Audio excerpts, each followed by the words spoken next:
What happens when a quiet landowner watches his family's property get stolen by a smiling developer with friends in high places? You won't believe how one fence and a single piece of paper turned the entire neighborhood upside down. What happened next left an entire community stunned, and one woman completely silent. Let me tell you something right off the bat: when you try to be a good neighbor, life has a funny way of slapping you across the face with a concrete block. That's exactly what happened to me. It was a Thursday morning. Sun was up, air was clean, and I was feeling mighty proud of myself. I had just loaded up the back of my truck with crates of fresh-picked apples from the orchard behind my house. Not the shiny, waxed-up ones you get at the store. I'm talking about real apples, the kind you bite into and hear that crunch from 3 houses down. My plan? Take M down to the local shelter and swing by Miss Juanita's place to drop off a few bags. She's 84, lives alone, and those apples remind her of her husband. I ain't about to let an old woman go without something sweet. That land? Been in my family since the 60s. My granddaddy built the barn with his own 2 hands. Every inch of that dirt meant something. It held memories, sweat, love, and now trouble. I was halfway done loading when I heard tires on gravel. Real slow. Like someone wanted to make sure I noticed them. I turned around and saw this white SUV rolling up my driveway like it owned the place. Out steps this woman, tight bun, heels too high for common sense, and lips painted the color of a warning sign. Clipboard in one hand, attitude in the other. "Good morning," she chirped, but her smile didn't reach her eyes. "Can I help you?" I asked, trying to be polite, like my mama raised me. "I'm Karen Tisdale, head of the West Haven Development Committee," she said, like that was supposed to impress me. I nodded, but something in my gut told me this wasn't a social visit. She looked around, my barn, my land, my truck, like she was checking inventory. "Well, you may not be aware," she continued, flipping through papers like she was about to read me my own obituary, "but this entire area has been designated for residential development. We've already started preparing for a 6-home expansion. Right here." I blinked. "Right where?" I asked slowly. She pointed, to my backyard. To the orchard. To the barn. "Right here," she said again. "As in, my land?" Her lips curled into what I guess she thought was a sympathetic smile. "Well, technically, the rezoning was approved a while ago. You should have received a notice. Lady must have thought I was born yesterday." "I own this land," I said, walking straight into the house to grab my deed. "Ain't nobody sent me nothin'. You don't build on someone's property without their signature." She glanced at the papers I handed her, gave Em a 2-second scan, and shrugged like I just handed her a grocery list. "Well, that's something you'll need to take up with the city, Mr. Collins. But as far as the development board is concerned, we're moving forward. So I suggest you make arrangements." Arrangements? On my own land? I was so stunned, I just stared at her like she had 3 heads and no shame. 2 days later, boom. Trucks. Bulldozers. Workers in hard hats stomping around like they were in some reality show called Flip This Man's Life. They plowed through my fence like it was cardboard. Tore down 2 apple trees. One of them my mama planted the day I came home from the hospital. Just snapped it like it was trash. I ran out, trying to stop them. "You're trespassing," I yelled. "I didn't sign off on this." One of the guys barely looked at me. "Talk to the city, man. We're just following orders." You ever stood in your own yard and felt like a stranger? That's what that was. Watching everything you built, everything you protected, get stomped out like it meant nothing. And Karen? Oh, she was having the time of her life. I saw her giving a tour of the development site to some out-of-town couple. pointing at my land like she was showing off a souvenir. "And here," she said loud enough for me to hear, "we're planning a modern farmhouse-style home with wraparound porches. It'll be the highlight of the neighborhood." I stood there, covered in dust, holding an apple in my hand like it was the last piece of normal I had left. And that's when it hit me, I wasn't just up against a nosy neighbor. I was up against a whole damn system that didn't care if I lived there, died there, or disappeared. Long as I didn't get in their way. I tried calling the city. Every office gave me the runaround. One guy said, "We'll look into it." Another said, "That's not under our jurisdiction." And one lady? She actually laughed. "Good luck fighting a development contract, sir. That train left the station." So yeah. That's how it started. With a good deed, a crate of apples, and a woman who smiled in my face while setting up shop on my soul. What happened next changed everything. You don't want to miss how this story unfolds, 'cause trust me, it only gets wilder from here. You ever try to fight a ghost? That's what it felt like. I was throwing punches, shouting, making noise, and this system just kept floating right past me like I wasn't even there. After the bulldozers rolled through my orchard like it was a parking lot, I did what any sane person would do. I marched myself down to City Hall. Wore my good shirt. Had a folder in my hand thicker than a church hymnal. Deeds. Records. Photographs. Letters. Everything. I waited 2.5 hours to see somebody, anybody, who might have the sense God gave a mailbox. And when I finally got in, a man in a skinny tie and hair that hadn't seen a comb since the Bush administration glanced at my paperwork like it was a fast food receipt. "Mr. Collins," he said, flipping a page, "this land was recently rezoned under Section 42B of the Regional Growth Initiative.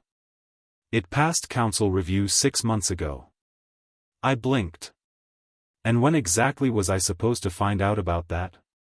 "Well," he said, adjusting his glasses like that would fix the nonsense he was saying, "notifications were mailed to all property owners within the affected perimeter."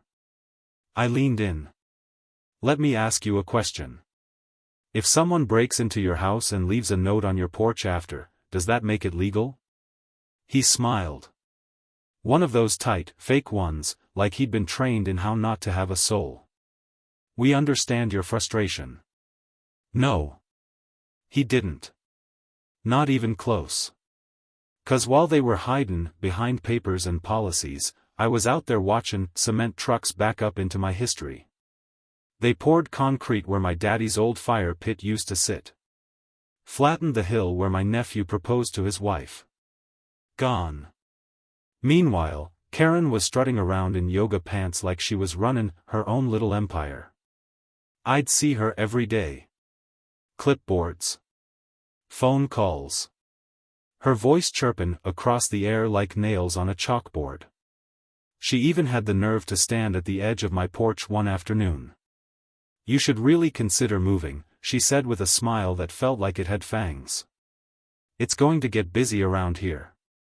Lots of traffic. Construction noise. Might not be the right place for someone who values peace and quiet." I didn't even respond. I just looked at her. That kind of quiet where you're not even angry anymore, just amazed at the nerve. Inside though, I was boiling.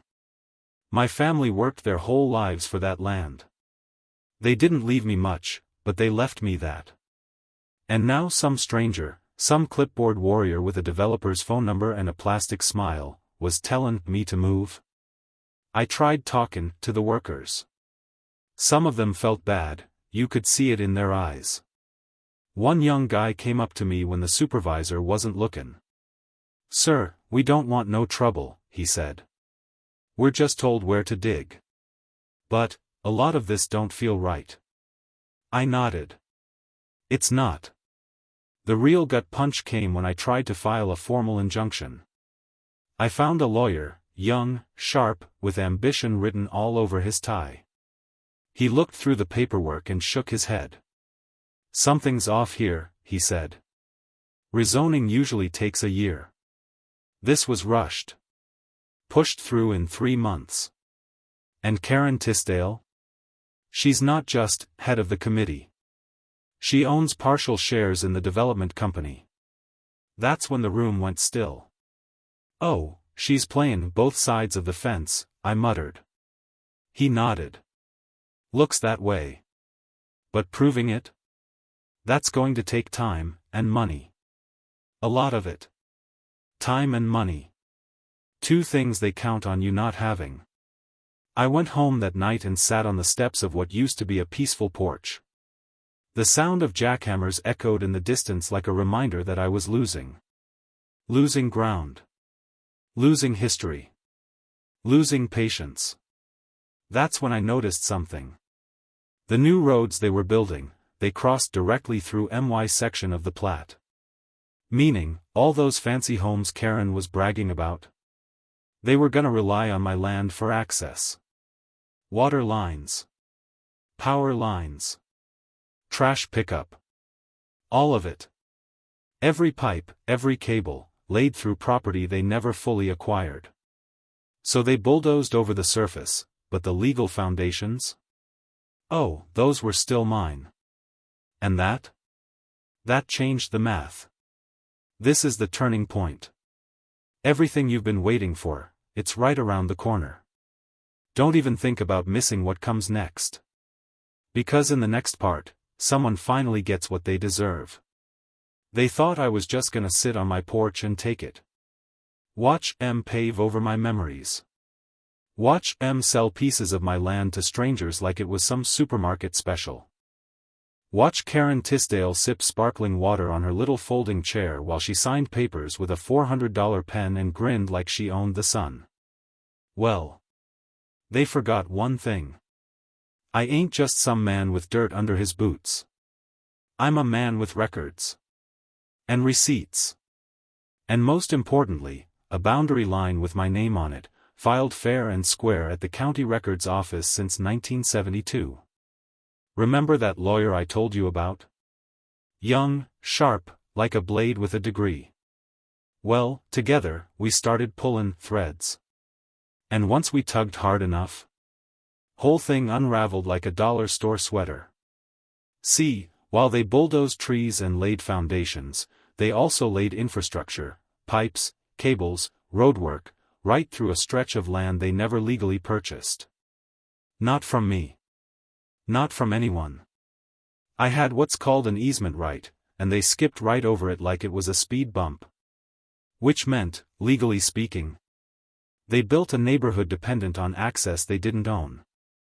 So I filed an immediate cease and desist through county court. And wouldn't you know it? The paperwork hit like a thunderclap. That Monday morning, the trucks stopped. Just froze in place. Folks in hard hats looked around confused. Homebuyers started calling in, a skin, why construction halted. I sat on my porch, sipping my coffee, and watched the whole circus sputter to a halt. But I didn't stop there. See, I'm not one to swing wild. I aim. I reached out to the local water authority and power company. Showed them my deeds. Highlighted the mistake. They confirmed, the main water line and electrical grid? Yep, crossing right through my easement. So what did I do? I locked it down. Literally. Hired a crew. Dug trenches at the boundary. Installed a 10-foot privacy fence around the stretch of land, my land, complete with a gated entry and security camera. Hung signs too, private property. Utility access requires written consent. Karen showed up, of course. Stormed up like she was the mayor of bad decisions. You can't do this, she barked. I stayed calm. Oh, I already did. And I got the court order to back it up. Her face dropped like a broken porch swing. You're blocking access to the entire subdivision. Not my problem, I said, real slow. Y'all should have read the fine print before trying to cut corners. She threatened to escalate the matter. I told her to go right ahead, but make sure she spelled my name right on the paperwork. Now the residents? The ones who already put deposits down? They were furious. They started digging, too, found out Karen had rushed the development without disclosing the legal risk. Lawsuits started flying like summer mosquitoes. Within weeks, the whole project was frozen. Half-built homes with no utilities. Buyers demanding refunds. Karen? She disappeared from her office. Rumor has it she stepped down to focus on her health. That's what they always say when the heat gets too hot. Meanwhile, I turned my land into something real again. Brought back the orchard. Rebuilt the barn. Even opened up part of it to the community, the part one chose, on my terms. And that road? The one they tried to sneak through my property? Let's just say, I charge a toll now. No more free rides. That's how it ended. Not with revenge. With respect, earned the hard way. Don't ever let folks mistake your kindness for weakness. And never let them build their future on your history without asking first.